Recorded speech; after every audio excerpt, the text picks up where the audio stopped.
Welcome to our discussion about mining in Africa. My name is Bongani Bingwa.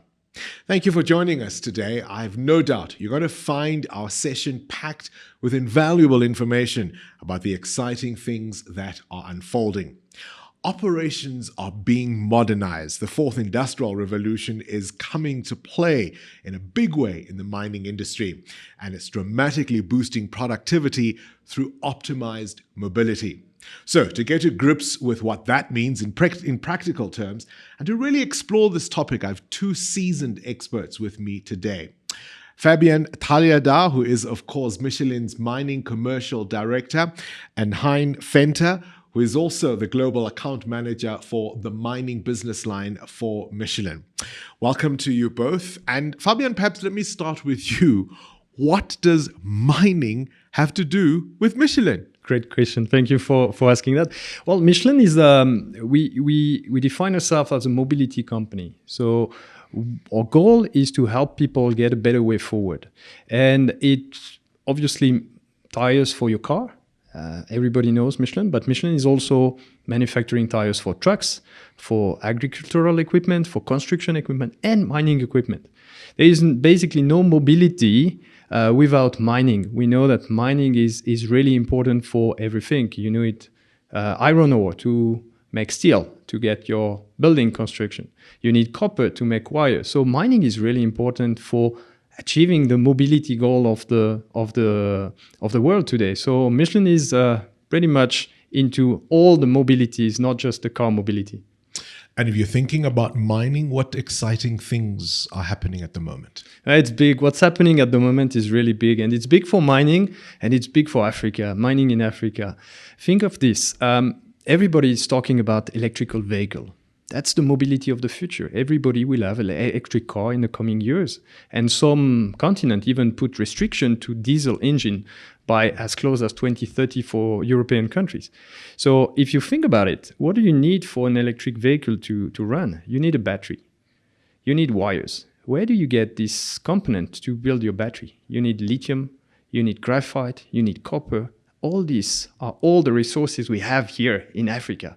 So mining is key today and will be even a bigger industry in the future if we want to achieve this electric mobility. And I suppose it's all about the convergence of technologies, right? Absolutely. So again, mining company, they know how to mine. They need to now learn to produce more, to consume less resources, to give the commodity that those company needs to build these batteries or electric car that we are talking about. So it's all about how can we assist this mining company being smarter in the way they mine so that they can be more productive and consume less resources.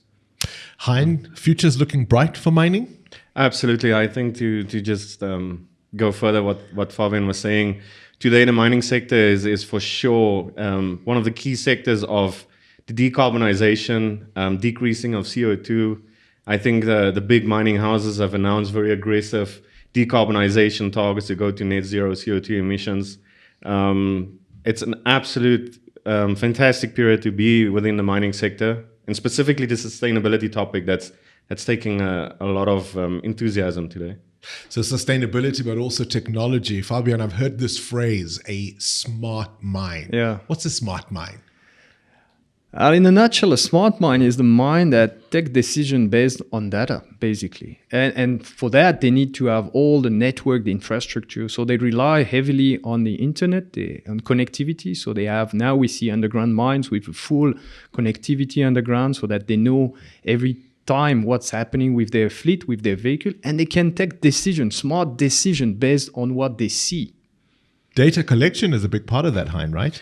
Absolutely. I think data is absolutely key for mines to achieve what they want to. So today, like Fabian said in the introduction, it's really becoming more productive and understanding where to be more productive. So it's one thing of obtaining data, it's another to implementing data. So data today is absolutely is absolutely key to become successful. And it's not just understanding data, it's really to analyzing data, interpret the data, and then implement the solutions based on data. Fabian, tell me about Michelin's role in terms of innovation and driving not only your business forward, but all the sectors you're involved in? So there's two parts of that. So we are innovative in our product, but we also put to the market a set of services, innovation that, like we said, will help the customer to gather data, and with this data to take the smart action and build an action plan for them to increase their productivity. So as an example, we have a system that we call MEMS4. So MEMS4 is a tire pressure monitoring system, but this tire pressure monitoring system does much more than just collecting information about tire pressure and tire temperature. What it does, for example, it also collects with a GPS, a geolocalization, and some accelerometer, we call it, to measure the force that is applied to the tire and how much the tire is reaching its limit. So you understand that when you get all this information, then you can take decision on, do I need to continue running this fleet the same way, or do I need to do something different to optimize, again, the cycle time, the cycle speed, the productivity at the end. By definition, the mine is there to produce more. And if they want, they have two ways of doing it. Either they put more truck, more vehicle, or they optimize the fleet they have. What we're offering them is way to optimize their assets. Hein, how excited are you about MEMS4? Absolutely. I think it's absolutely key for us, specifically for the mines going in a more productive way, becoming more smarter, understanding data. So MEMS4 is absolutely key in that sector to give more data, to give more accessibility to more data. So practicality of how it actually works on sites today. MEMS4 is very practical in a sense that it's actually a hardware being fitted onto the truck, the current truck that's running. So you have active antenna, you have a transceiver that's fitted, and that's obviously connected in some sort to the tires. So we have highly reliable sensors that's fitted inside of the tires. Michelin tires coming MEMS ready, put it that way. So the sensor just slips in there in a small socket. So it's crucial data available in real time. Absolutely. So today, and as Fabian generally always tells us, is that there's so much data available today on these trucks and systems around it, but the tire is the only one that doesn't drive data or doesn't have accessible data to the mines to make a decision. MEMS gives that key. It sounds like it's a lot more than just a tire pressure monitoring system. Oh, it is. It is much more than a tire pressure monitoring system. Like I was saying, you can monitor the speed of the truck. You can analyze at what speed a truck can go through a corner. You can also do what we call geofencing. So you can put alerts so that the driver knows that this area, this section is in a bad condition and he needs to slow down. And to the contrary, we know where he can go faster so that the cycle time is reduced. And reducing cycle times mean that you can go more cycle in a shift. More cycle in a shift is more production for the mine. It's incredible what you could do with that kind of data, with those insights, right? Even in terms of driver behavior. It is, absolutely. And we have consultants that help our customer also to analyze the data, because getting the data is one thing. But then we need to build an action plan to find solution if there is a problem that's been identified through the data. So this is our work, the work of our consultant, to sit with the customer, to look at the data in a very smart way and put an action plan and follow this action plan. Like we say, we can only improve what we can measure. So here we have a way to measure efficiency of not just the tires, but the truck, the fleet of the mining house. Well, let me put you on the spot then. Is there anything comparable on the market? So today, yes, there are some tire pressure monitoring system, but basically they are tire pressure monitoring system only. So they monitor the tire pressure and the tire temperature, which is the basic that MEMS does, but MEMS does much more than that. So I would say we are really advanced in the amount of data that we are collecting thanks to MEMS. So it's really a very advanced system. The reliability of the system also is key, because we are talking of a system that connects to the cloud and send the data immediately. So you don't want to have disruption in the system. And that's the reliability of the system is also one of our key assets. All right, Hein, Fabian is mentioning consulting services. Maybe you can delve into a little bit more of how that works. So, like Fabian was saying, we have consultants that helps interpret the data and understanding the data with the sites to help them analyze, to help them implement. We have a different consultant, not different consultants. We have consultants doing different sort of services towards the customer. So we were speaking around MEMS and understanding the MEMS as well. Another part of that would be around weight studies, weight and volume studies. What is absolutely key today is that, like we were saying in the beginning, is that customers really want to start moving more with less. Tires is a big part of it because you need to understand the health of the tire in that spec. And going further, you need to understand is that part of the volume and the weight study is really to try and get the right accurate payload onto the bowl and onto the truck to ensure that you move the right amount of tonnage and centralize it. Today, when you have a certain positional overload in a certain point, it has an effect on the vehicle, it has an effect on the health of the tire. Therefore, we have consultants to help people to enhance that sort of accurate sort of weight and distribution of weight on that. And there's no overstating the value for customers having correct information in real time. Absolutely. I think all of the mining houses and specifically different sites have a clear payload ambition. Most of them wants to increase. Maybe some cycles are increasing, maybe speeds are increasing, but absolutely the payload is really the one that's driving the money.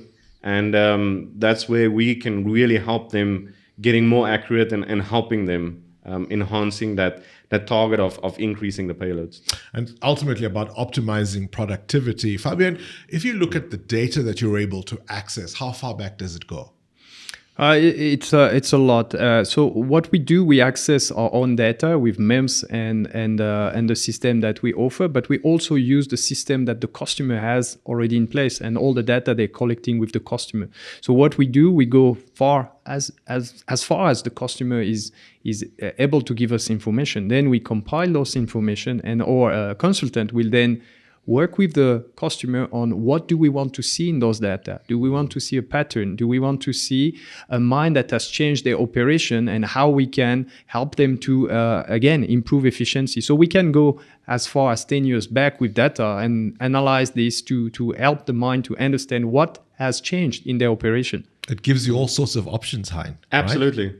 Absolutely, and maybe to go a little bit further is today, and that's part of what the consultant is doing today as well, is really driving the accuracy, helping the customer understanding the data, and then leading into everybody wants to do more with less, and that's where the productivity topic really comes into play. It's understanding today that tires are measured in the one part, but it should be able to actually allocate or contribute to more ton.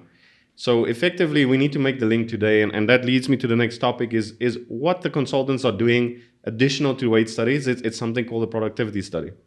Now, a productivity study is really there to understand, and it goes back, like Fabian was saying, we go back as long as 2 years ago to understand what is the trend, what is the data, what is the implementation, and meaning that what was the cycles run, what was the speeds, what was the tonnage moved, were there difference, were there changes? Then we utilize that to understand what is the foundation of what the mine is doing today. And then we start understanding from the customer what is the mining plan. Are they expanding? Are they increasing cycles? Are they increasing speed? Are they increasing payloads? And then contributing and analyzing all of the data. And then we start understanding is what product can we implement, or what can we advise for the customer to enhance this? Whether it being that we have the capability of introducing a new tire that has the capability of increasing payload. Is it a tire that can increase speed? Is it running a different cycle? Is it running decreasing an amount of idling times at the crusher or whether in the pit? It depends. This is really the one key study that we introduced a couple of years ago that's really adding a lot of value for customers and helping them to achieve their targets. What about on-site training? Is that something you do? Yeah, we do that. It's part of our action plan very often to propose the on-site training. We have by the way a sister company called Clinch that is specialized. It's an Australian company that is specialized in on-site training. It can go from tire operators how to fit and maintain the tires, but to also drivers awareness training and all type of training. So this is something that very important also because the mine and all people working in the mine are the first contributor to this productivity we're talking about. They need to understand what they are doing and how they can do the same thing in a better way, in a different way. And it goes with people upskilling and training, definitely. What about the tires themselves? I mean, how much do they contribute? To productivity, a big deal. Tire, look, if we talk productivity, there are usually four simple way to increase productivity in a mine. The first one is you increase the number of vehicles. More vehicle, you move more ton, you increase your productivity. That's not the option the mining house are taking today. The second option is you increase your payload. So you put more on each truck, and that's going to put pressure on the tire because the tire is designed to carry a certain payload. So what we do, then we take the data from the mine and we design extra load tires. So we have tires today that are able to carry more. So you don't need more truck, you can put more load on the same truck, but using these specific extra load tires, you can carry the load and you are more productive. The other way to increase productivity, like I mentioned, is to increase the speed. If you spend less time doing a cycle, then your truck can do one more or two more cycles within a shift, then you increase your productivity. But that means also you need a tire that is able to carry a load at a higher speed. You will imagine clearly that a Formula One tire is not the same as a tire that you use on your car. Why? Because the tire needs to go faster.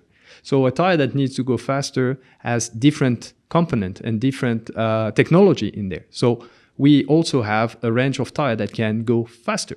So that's the second way of increasing productivity. And the third way is what we spoke about, is how do we analyze the cycle and help the customer to reduce downtime, for example. Yeah. A tire that will last longer is also helping to improve productivity because that means you will stop the truck less often to replace your tire. As simple as that. As you guys are talking, it occurs to me that if you want to have a clear advantage in this industry, you've got to have advanced products. Yeah, so absolutely. I think it's one part is the product, like Fabian was alluding to, the products with extra load capacity, products that can enhance speed. We have consultants that can help analyze data. We have consultants that can help with analyzing and helping to achieve those productivity targets. We have MIMS to help them understand and monitoring all the health protocols that is in real time. It's a complete mining mobility solution that just comes together. Absolutely. I think if you summarize and you put everything in combination, it's one thing of selling the Michelin product into the market, which is by far one of the most innovation products. I'd say generally always pushing the envelope to ensure that we really get the best innovative products inside, and then backing that with certain services, whether it be on-site service from our account managers, whether it being by the consultants to get certain sites to their specific targets they want to get to, whether it being MIMS to understand the health, and then combining all of that and really have, like you say, the full mobility service coming from the mining team. All right, you've made the case for productivity, certainly. You've made the case for technology. Make your case for sustainability. Sustainability is the topic of today, and it's going to be the topic of tomorrow as well.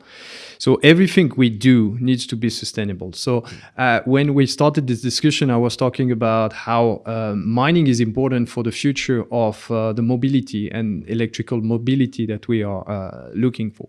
But it's meaningless if we do that in an unsustainable way.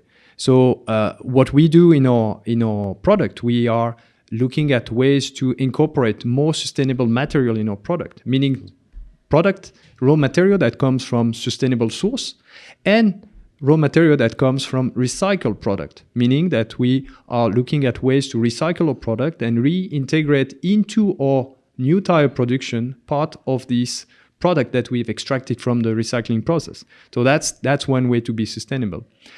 Also, and I will let Hein compliment on that. There is something that we do is we do what we call a life cycle assessment to assess what is the impact of a product on the environment. Hein, do you want to comment on that? So one of the key parts was to understand what is the impact of a tire specifically in a mining operation. So today, generally, when a certain mining house is buying a Michelin tire from us, we need to understand what is the CO2 impact, and specifically with the mining houses going in the direction of sustainability, reducing their carbon footprint, they want to understand that they are sourcing tires from a responsible company. And what we try to do is, well, not tried, we actually did a couple of life cycle analysis the last 2 years. Last year it increased, this year it increased again. And what this life cycle analysis actually does, it's not specific to Michelin, it's actually ISO certified, so it's very international, it's done according to a certain standard, and it gives you the full impact of CO2 from manufacturing a certain product to the actual, we call it cradle to grave, to the actual scrapping of the tire or disposal of the tire.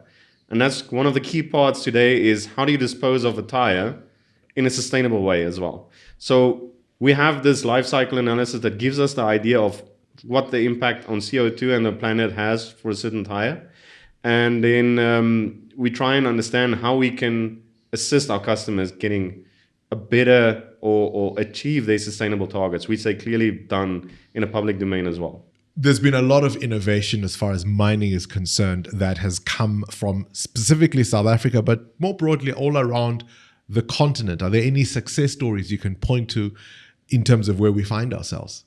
Yeah, the African continent is full of opportunity right now for mining company, and one big trend also we see, and we haven't spoken too much about that, is the underground mining space. So in underground mining, there are very exciting development where we see autonomous vehicle, remote control vehicle that enhance safety, and back to what we were saying, it's all about data as well. So you are able to drive a vehicle sitting in a safe environment in a control room, and you don't have to expose people to an unsafe underground environment. And this is something we are also contributing with having product that can bring more load and carry. Being able to move at a higher speed as well underground. So that's I think also something exciting, because we see a lot of development of underground mine in the continent. We have in DRC, there is the one of the largest copper mine that just opened up a couple of years ago, and has a very long life expectation. And we know that copper is key for what we said about. We can never move away from the sustainability conversation. How tough are the choices that lie ahead if by 2050 we have to get to 100% of sourcing from sustainable sources? I think it's understanding and implementing what needs to be done. I think today mining houses understand that they have an important role to play. Communities is imperative and very, very important for mining houses around the different sites. It's how you contribute to them. And in this sense, it's actually how you contribute to the planet in years to come. So I think it's a way of making a mind shift change, that the way we are doing mining today versus the mine that we're going to do in the future is going to be a little bit different, but it's going to be driven by technology. And it's how you're going to implement these technologies that's going to make the difference in a more sustainable way. And another part of that is introducing more products, more understanding of leveraging consultants we were speaking about, utilizing every technology available today to enhance your sustainability targets as well. Well, thank you both. I think that's about all the time we have for today. This has been an information-packed session, but for anybody who wants to find out perhaps a little bit further, where can they get further details about the way forward? So our white paper has already been launched, and they can follow the link that should be available right on below. And there's a webinar that's coming up. Next week on the 22nd, we have a webinar. So please register for the webinar. You'll learn even more about the mining industry and Michelin. Well, clearly these are exciting times for mining, but specifically these are exciting times for Michelin. We'll see you at the webinar.